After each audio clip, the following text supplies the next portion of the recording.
అయ్యాక పెట్టింది అక్కడ చిన్న వాళ్ళు పెట్టి పెడతారు.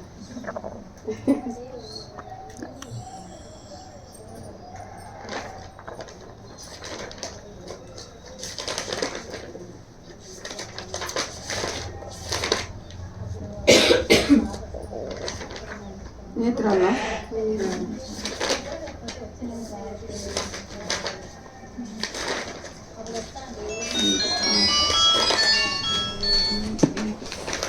ಎಂಟುವರೆದಿಂದ ಕಂತು ಕಟ್ಟಿಲ್ಲ ಅಣ್ಣ.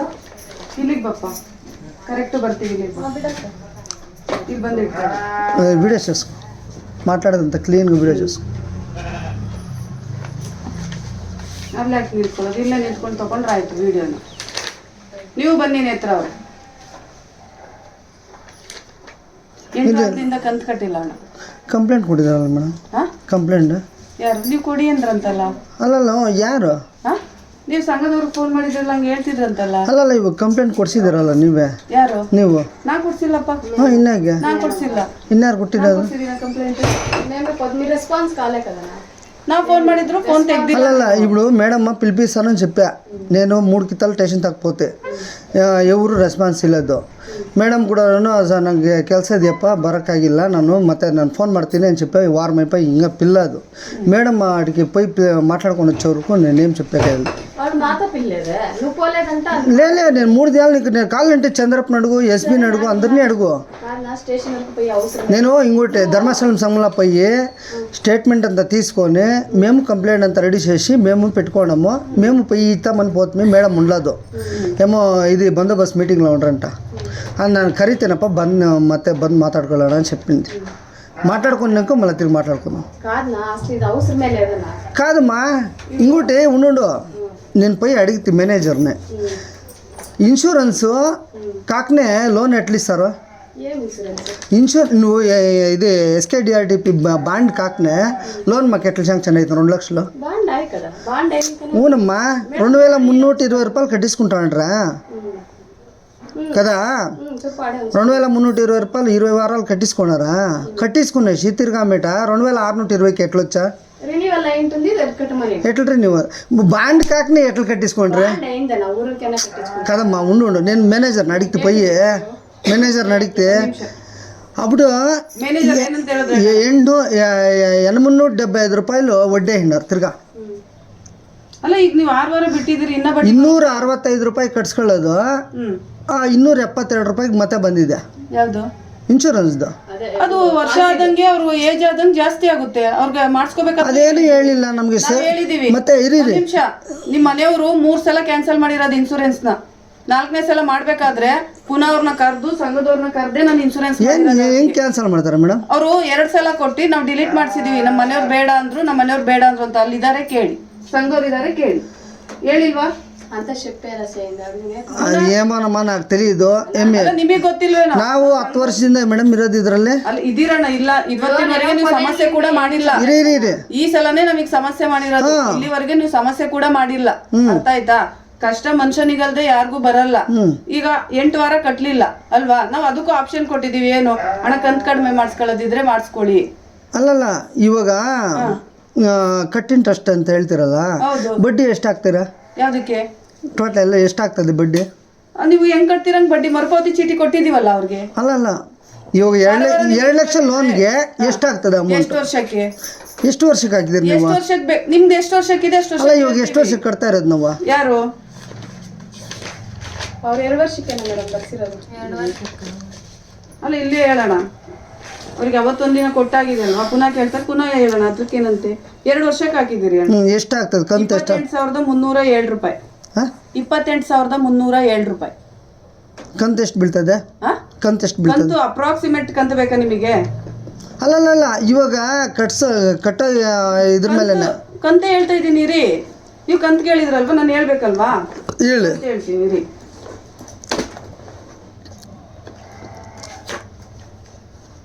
2 ಲಕ್ಷಕ್ಕೆ 2 ವರ್ಷಕ್ಕೆ ಕಂತು ಬೇಕಲ್ವಾ? 2,284 ರೂಪಾಯಿ ಆಗುತ್ತೆ. 2,284. 284. ಇದು ಟೋಟಲ್ ಇವಾಗ ಕಟ್ಟೋ 2620 ರೂಪಾಯಿಗೆ 51,500 ರೂಪಾಯಿ ಆಗ್ತದೆ ಏನು ಬಡ್ಡಿ. ಯಾಕೆ 51,000 ಆಗ್ತದೆ? ನಾ ಲೆಕ್ಕ ಹಾಕೊಳ್ಳಿ. ಲೆಕ್ಕ ನೀವ್ ಹಾಕೊಳ್ಳಿ, ನಾನು ಹಾಕಲ್ಲ. ಯಾವ ಕಾರಣಕ್ಕೂ 875 ರೂಪಾಯಿ ಇನ್ಶೂರೆನ್ಸ್ ಬಡ್ಡಿ ಜಾಸ್ತಿ ಆಗ್ತಾ ಇದ್ದೀರಾ. ಏನ್ 875 ಜಾಸ್ತಿ ಆಗ್ತಾ ಇದೆ ಇನ್ಶೂರೆನ್ಸ್ ಮೇಲೆ. ಇನ್ಶೂರೆನ್ಸ್ ಎಷ್ಟು ಕಟ್ಟೋದು ಮೇಡಮ್ ನಾವು ವರ್ಷಕ್ಕೆ?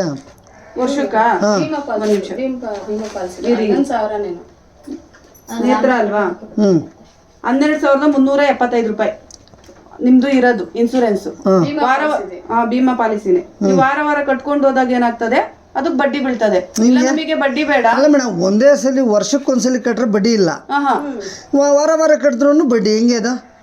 ನೀವ್ ಒಂದೇ ಸಲ ಕಟ್ಬಿಡ್ತೀರಲ್ಲ, ಬಡ್ಡಿ ಏನು? ಅಲ್ಲ ಇವಾಗ ವಾರನೂ ಕಟ್ತೀವಲ್ಲ, ಇನ್ನು ಕಟ್ಟಾಗ್ಬೇಕಲ್ಲ ಇಂಟ್ರೆಸ್ಟ್. ಕಟ್ಟಾಗುತ್ತಲ್ಲ. ಹೆಂಗ್ ಕಟ್ಟಾಗುತ್ತಲ್ಲ? ಹೆಂಗ್ ಕಟ್ಟಾಗುತ್ತೆ? ಬಡ್ಡಿ ಬೀಳ್ತಾ ಇದೆಯಲ್ಲ. ಯಾವ್ದು? 875 ರೂಪಾಯಿ ಬಡ್ಡಿ ಬೀಳ್ತಾ ಇದೆ. 875 ರೂಪಾಯಿ ಇಷ್ಟು ದಿನಕ್ಕೆ ಬಡ್ಡಿ ಬಂದಿರೋದು. ಅದು ಇಷ್ಟು ತಿಂಗಳಿಗೆ ಆಯ್ತಾ? ಒಂದ್ ದಿನ ನಾನ್ ಮ್ಯಾನೇಜರ್ ಕೇಳ್ದೆ 875 ರೂಪಾಯಿ ಬಡ್ಡಿ ಬೀಳ್ತದೆ ಅಂತ ಹೇಳಿದ್ರು. ನಿಮ್ ಮ್ಯಾನೇಜರೇ ಹೇಳಿದ್ರು. ವರ್ಷಕ್ಕೆ ಇರ್ಬೋದು, ಇಲ್ಲ ಇಲ್ಲಿವರೆಗೆ. ಯಾಕೆ ಬಡ್ಡಿ ಹಾಕ್ತೀರಾ? ಸೇವಾ ಶುಲ್ಕ ಯಾಕೆ ಅದು? ಯಾವ್ದು ಸೇವಾ ಶುಲ್ಕ? ಯಾರು ಕೊಡ್ತಾರೆ? ಇನ್ಸೂರೆನ್ಸ್ ರಿನಿವಲ್ ಸಂಘದಲ್ಲಿ ದುಡ್ಡು ತೆಗೆದು ನಾವು LIC ಕಟ್ಟಿರೋದು. ಅವ್ರು ನೀವು ಇಲ್ಲಿಂದ ಕಟ್ಬೇಕು. ಇವಾಗ ವರ್ಷಕ್ಕೆ ನಮ್ಗೆ ಟೈಮ್ ಇರ್ತದೆ. ವಾರ ಕಟ್ಟಿದ್ರು ಅದಕ್ಕೆ ಟೈಮ್ ಇರಲ್ವಾ? ಇಲ್ಲ, ನೀವು ಒಂದೇ ಸಲ ನಾವು ರಿನಿವಲ್ ಮಾಡ್ಕೊಡ್ತೀವಾ? ಈಗ ನೀವು LIC ಇವನ ಹತ್ರ ಹೋಗ್ತೀರಿ, ಒಂದೇ ಸಲ ಕೊಟ್ಬಿಟ್ರೆ ಒಂದೇ ಸಲ ರಿನಿವಲ್ ಮಾಡ್ತಾನೆ. 1 ವರ್ಷ ಬಿಟ್ಟು ಹೋದ್ರೆ 1 ವರ್ಷದ ಬಡ್ಡಿ ಸೇರ್ಸೇ ಕಟ್ಬೇಕು ನಾವು LICಗೆ. ಇವಾಗ ನಮ್ಗೆ ಉಳಿಕೆ ಹಣ ತೋರ್ಸಲ್ಲ, ಓವರ್ ಡ್ಯೂ ತೋರ್ಸಲ್ಲ, ಏನು ಇಲ್ಲ. ಹೆಂಗಿದು? ತೋರ್ಸಲ್ಲ. ಓವರ್ ಡ್ಯೂ ತೋರಿಸ್ತಾ ಇಲ್ಲ ನಿಮ್ ಸಂಘ. ಮೆಸೇಜ್ ಆದ್ರೂ ಬರ್ಬೇಕಲ್ಲ. ಕ್ಯಾಶ್ ಆಗಿ ಕಟ್ಸ್ಕೊಳಲ್ಲ ನೀವು? ಇದು ಆನ್ಲೈನ್ ಆಗಿ ಕಟ್ಸ್ಕೊಳಲ್ಲ? ಆನ್ಲೈನ್ ಇಲ್ಲ, ಮಾಡಿಲ್ಲ ಇನ್ನ ನಾವು. ಯಾಕೆ ಆನ್ಲೈನ್ ಮಾಡಿಲ್ಲ? ಅಕೌಂಟಿಗೆನೆ ನಾನು ನಿಮ್ಗೆ. ಹಲೋ ನಮಸ್ತೆ ಸರ್. ಸರ್ ನಾವು ಚಿಂತಾಮಣಿಯಿಂದ ಮಾತಾಡೋದು. ಅದೇ ವಿಡಿಯೋ ಎಲ್ಲ ಕಳ್ಸಿದ್ದೀನಿ ಸರ್. ಅದು ನಿನ್ನೆ ಕಳ್ಸಿದ್ದ? ಮೊನ್ನೆ ಸರ್, ಜಾಸ್ತಿ ದಿನ 3 ದಿವಸ ಆಯ್ತು. ಹೌದಾ? ಹೇಳಿ ಏನಾಯ್ತು? ಅದೇ ಸರ್, ಅವರು ಧರ್ಮಸ್ಥಳ ಸಂಘದಲ್ಲಿ ಬಂದು ಅವರು ಗಲಾಟೆ ಮಾಡ್ತಾ ಇದ್ರು ಮನೆ ಮುಂದೆ ಬಂದು. ಒಂದು 2 ವಾರ 4 ಕಂತು ಕಟ್ಟಲಿಲ್ಲ. ಅದಕ್ಕೆ ಬಂದು ನಮ್ಮ ವಯಸ್ಸಿಗೆ ಚೆನ್ನಾಗಿರ್ಲಿಲ್ಲ, ಕಟ್ತೀವಿ ಅಂತ ಹೇಳಿದ್ದಕ್ಕೆ ಮನೆ ಹತ್ರ ಬಂದು ಬುಕ್ ಇಟ್ಬಿಟ್ಟು ಹೊರಟೋಗೋದು. ಕಟ್ಟಿ ಇಲ್ಲಾಂದ್ರೆ ಬೇಡ ಅಂತ ಹೇಳಿ ಈ ಸಂಘದಲ್ಲಿ 3 ಸೇರ್ಕೊಂಡು ಕಂಪ್ಲೇಂಟ್ ಕೊಡ್ಸೋರು ನಮ್ಮ ಮೇಲೆ, ಕಟ್ಲಿಲ್ಲ ಅಂತ. ಆಯ್ತು, ಒಳ್ಳೇದಾಯ್ತು, ಕೊಡ್ಲಿ, ಏನ್ ತೊಂದ್ರೆ? ಅದಕ್ಕೆ ನಾನು ಹೇಳಿದೆ, ಮೇಡಮ್ ಈ ತರ ಲೆಕ್ಕ ಕೇಳಿದ್ರೆ ಕೊಡ್ತಾ ಇಲ್ಲ ಅಂತ ಹೇಳಿದೆ ನಾನು ಸಬ್ ಇನ್ಸ್ಪೆಕ್ಟರ್ಗೆ. ಮತ್ತೆ ಇಲ್ಲ, ಕರೆಕ್ಟ್ ಆಗಿದೆ, ನಮ್ಮ ಬುಕ್ಕಲ್ಲಿ ಕರೆಕ್ಟ್ ಆಗಿದೆ, ಹಂಗೆ ಅಂತ. ಮೇಡಮ್ ಹಂಗಲ್ಲ, ನಮಗೆ KBG ತಲವಾರ ಬ್ಯಾಂಕಿಂದ ಲೋನ್ ಕೊಟ್ಟಿರೋದು, ಆ ಲೋನ್ ಸ್ಟೇಟ್ಮೆಂಟ್ ಪಾಸ್ಬುಕ್ ಕೊಡಿ ಅಂತ ಕೇಳಿದೆ ನಾನು. ಕರೆಕ್ಟ್ ಆಗಿದೆಯಲ್ಲ ಸರ್ ನಾನು ಕೇಳಿದ್ದು? ಹೌದು. ಕೇಳಿದ್ದಕ್ಕೆ ಹಂಗಲ್ಲ, ಅವರು ನಾವು ಮರ್ತಾಗಿರೋದು ಆ ಬ್ಯಾಂಕ್ಗೆ, ನಾವು ನಮ್ದೇನ್ ಕೊಡಿದ್ರೆ ಲೆಕ್ಕ ಅಷ್ಟೇ ಬುಕ್ಕಲ್ಲಿ ತೋರಿಸ್ತಾ ಇದಾರೆ ಅವ್ರು ಬಂದು.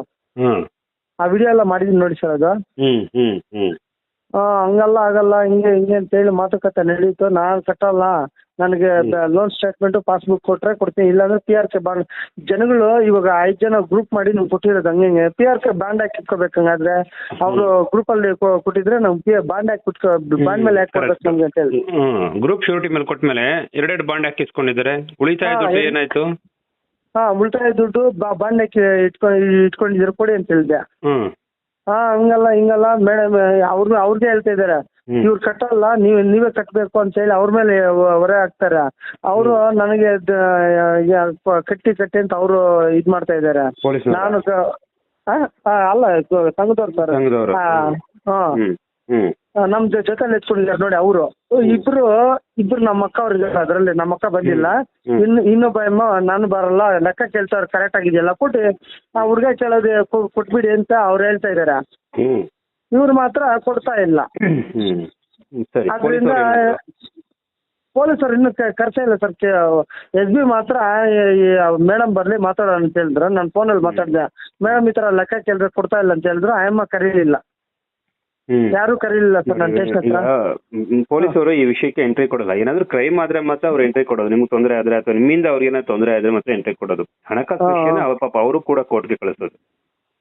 ಯಾವ ಸ್ಟೇಷನ್ ಲಿಮಿಟ್ ಬರುತ್ತೆ ನಿಮ್ದು? ಸರ್ ನಾವು Chintamani ward number 31 Thimsandra rural station ಬರ್ತದೆ. Rural station. ಓಕೆ. ಅವರು ಕೂಡ ಕೆಲವು ಸಲ ಇದು ಅನ್ಯಾಯ ಅಂತ ಗೊತ್ತಾದಾಗ ಕೋರ್ಟಲ್ಲಿ ಬಗೆಹರಿಸ್ಕೊಡಿ ಅಂತ ಕಳಿಸ್ಬಿಡ್ತಾರೆ. ಅವರು ನಿಮ್ಗೆ ಕಟ್ಟಿ ಅಂತ ಫೋರ್ಸ್ ಮಾಡಕ್ ಆಗಲ್ಲ. ಯಾಕೆ ನೀವು ಕಟ್ಟೋ ದುಡ್ಡಿಗೆ ದುಡ್ಡು ಲೆಕ್ಕ ಬೇಕು.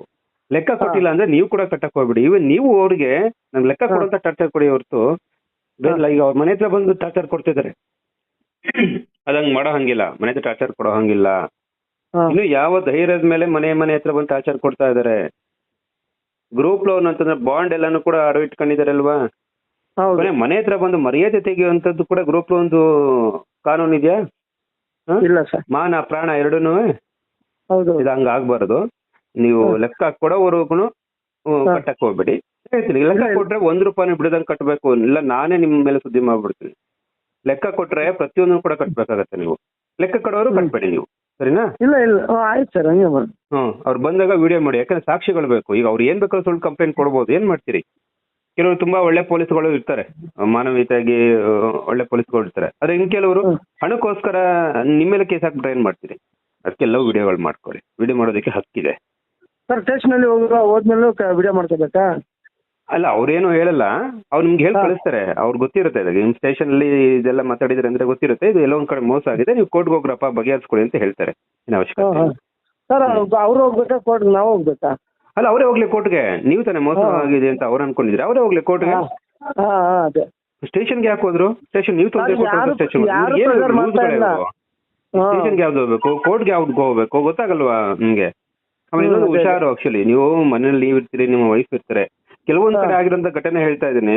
ಕೆಲವು ಹೆಣ್ಮಕ್ಳು ಮನೆ ಹತ್ರ ಬಂದು ಅಸಭ್ಯವಾಗಿ ಬೈದು ನಿಮ್ ಮೇಲೆ ಕಂಪ್ಲೇಂಟ್ ಕೊಡ್ತಾರಂತೆ. ಕೆಲವೊಂದ್ ಕಡೆ ಆಗಿದೆ ಅಂತೆ ಇದು. ಹಾಗಾಗಿ ಯಾವ್ದು ವಿಡಿಯೋಗಳು ಮಾಡ್ಕೊಳ್ಳಿ. ಯಾಕಂದ್ರೆ ಕೋರ್ಟ್ಗೆ ಹೋಗಲ್ಲ ಯಾವ್ರು, ಕೋರ್ಟ್ಗೆ ಹೋಗ್ಬೇಕಲ್ವಾ? ಸ್ಟೇಷನ್ಗೆ ಯಾಕೆ ಹೋಗ್ತಾರೆ? ಸ್ಟೇಷನ್ಗೆ ತೊಂದರೆ ಆದ್ರೆ ಹೋಗ್ತಾರೆ. ಆಮೇಲೆ ಇನ್ನೊಂದು ತಿಳ್ಕೊಳ್ಳಿ, ನೀವು ಕೆಟ್ಟದಾಗಿ ಯಾವ್ದಾರ ಹೆಣ್ಮಕ್ಳು ಟೀಮ್ ಬರ್ತಾರಲ್ಲ, ಕೆಲವೊಂದ್ ಕಡೆ ಆಗಿದೆ ಇದು. ತುಂಬಾ ಕೆಟ್ಟಾಗಿ ಮಾತಾಡ್ದ ಅಥವಾ ಇನ್ನೇನೋ ಒಂದು ಅಸಭ್ಯವಾಗಿ ವರ್ತನೆ ಮಾಡ್ದ ಅಂತ ಸುಳ್ಳು ಕಂಪ್ಲೇಂಟ್ ಕೂಡ ಕೊಡೋದಕ್ಕೆ ಹೋಗ್ಬಿಡ್ತಾರೆ. ನೀವು ವಿಡಿಯೋ ಮಾಡಿ ಅಷ್ಟೇನೆ, ಇನ್ನೇನಿಲ್ಲ. ನಿಮ್ ದುಡ್ಡು ಮೋಸ ಆಗಿದೆ, ನೀವು ಲೆಕ್ಕ ಕೇಳಿ ಅಷ್ಟೇ. ಅವ್ರು ಕೋರ್ಟ್ಗೆ ಹೋಗಿ. ಸರ್, ಈಗ ನಾವು ಹಾಕಿರೋದು ಏನಾದ್ರು ಇದು ನ್ಯೂಸ್ ಕೊಡ್ತೀರಾ ಸರ್ ಇವಾಗ? ಖಂಡಿತ. ಸರಿ ಸರ್. ನಿಮ್ಮ ಹೆಸರು? Nagesh sir. Nagesh Chintamani. Chintamani, Thimsandra, ward number 31. Okay. ಸಂಘದ ಹೆಸರು? ಸ್ವಸಹಾಯ ಸಂಘದ ಸರ್. ಸಂಘದ್ದು ಗೊತ್ತಿಲ್ಲ ಸರ್. ಅದು ಸಂಘದ ಹೆಸರು ಬರುತ್ತಲ್ಲ ಅದೊಂದು ಇದು ಇರ್ಲಿ. ಇದು ಎಷ್ಟು ಲಕ್ಷ ತಗೊಂಡಿದ್ರಿ? 2 ಲಕ್ಷ ಸರ್. 2 ಲಕ್ಷ. ಎಷ್ಟು ಕಟ್ಟಿದ್ದೀರಾ? ನಾನು 74,000 ಕಟ್ಟಿದ್ದೀನಿ ಸರ್. ನಾನು 74,000 ಕಟ್ಟಿದ್ದೆ. 74,000 ಕರೆಕ್ಟ್ ಆಗಿ ಬಡ್ಡಿ ಮತ್ತೆ ಅಸಲು ಸಮೇತ ಲೆಕ್ಕ ಸಿಕ್ಕಿದೆಯಾ ನಿಮ್ಗೆ? ಎಷ್ಟು % ಬಡ್ಡಿ, ಎಷ್ಟು ಕಟ್ತಾ ಇಲ್ಲ ಸರ್. ಅದೇ ಇವಾಗ ಇದು ಗೊತ್ತಿಲ್ಲ. 2,620 ರೂಪಾಯಿ ಕಟ್ತಾ ಇರೋದು ಕಂತು. ಯಾವ್ಯಾವ ದುಡ್ಡು ಹಾಕೋತಾ ಇದಾರೆ? ಇನ್ಶೂರೆನ್ಸ್ ಎಷ್ಟು ಹೋಗ್ತಾ ಇದೆ?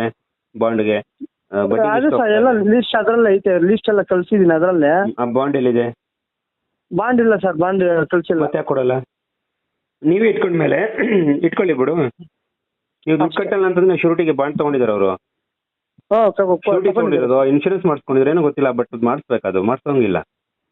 ಅಥವಾ ಮಾಡಿಸ್ಲೇಬೇಕು ಅಂದ್ರೆ ಕಾನೂನು ಕೊಡ್ಲಿ, ನಾವು ಅದನ್ನೇ ಅನೌನ್ಸ್ ಮಾಡ್ತೇವೆ. ಸರಿ, ಆಯ್ತು. ದುಡ್ಡು ಕೊಟ್ರೆ ಸರಿ, ದುಡ್ಡು ಲೆಕ್ಕ ಕೊಟ್ಟ ಕಟ್ಟಿ. ಓಕೆನಾ? Okay sir. ಓಕೆ. ₹1 ಮಿಸ್ ಆಗದಂಗೆ ಕಟ್ಟಬೇಕು. ಅವ್ರು ಮೋಸ ಮಾಡಬಾರ್ದು ನೀವು. ಆದ್ರೆ ಅವ್ರು ಮೋಸ ಮಾಡಿದ್ರೆ ನೀವು ಕಟ್ಟಕ್ಕೆ ಹೋಗ್ಬೇಡಿ, ಸರಿನಾ? ಮೊನ್ನೆ ಮಾಡಿದೆ ಸರ್, ಫೋನ್ ನೀವು ತೆಗಿಲಿಲ್ಲ, ಎಲ್ಲ ಬಿಸಿಯಲ್ಲಿ ಇದ್ದಾರೆ ಅಂತೇಳಿ ನಾನು ಮಾಡಕ್ ಹೋಗಿ. ಆಯ್ತು. Okay okay sir, thank you sir.